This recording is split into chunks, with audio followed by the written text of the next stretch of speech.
Wondering if you're secretly Canadian?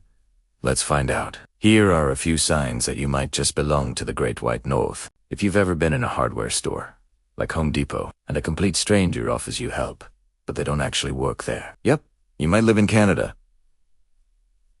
How about fashion? If you've ever rocked the classic shorts and a parka, look at the same time, you're definitely channeling some Canadian energy.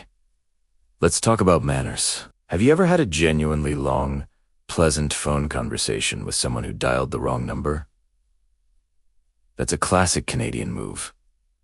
And what about travel? If your idea of a big vacation is just heading south of Kelowna for a weekend, chances are you're Canadian. We also have a unique way of looking at distance. If you measure how far something is in hours, not kilometers or miles, welcome to the club. Now, let's get into the real Canadian experience. If you personally know several people who've hit a deer with their car, not just once, but multiple times, you might live in Canada.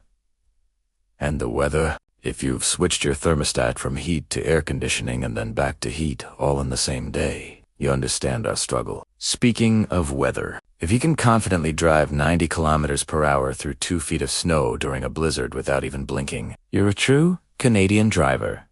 Here's another one. You install fancy security lights on your house and garage for safety, but then you leave both of them unlocked.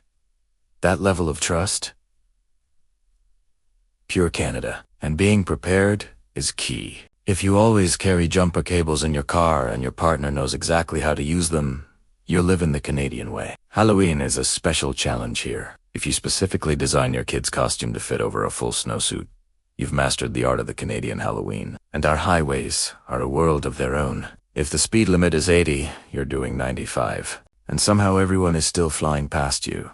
You're definitely on a Canadian road. You know, driving is actually better in the winter because all the potholes are finally filled with snow. And you're familiar with our 4 distinct seasons. Almost winter, winter, still winter, and road construction. If your snowblower has more miles on it than your car, or if you consider -2 degrees just a little chilly, then my friend, there's no doubt about it, you may live in Canada.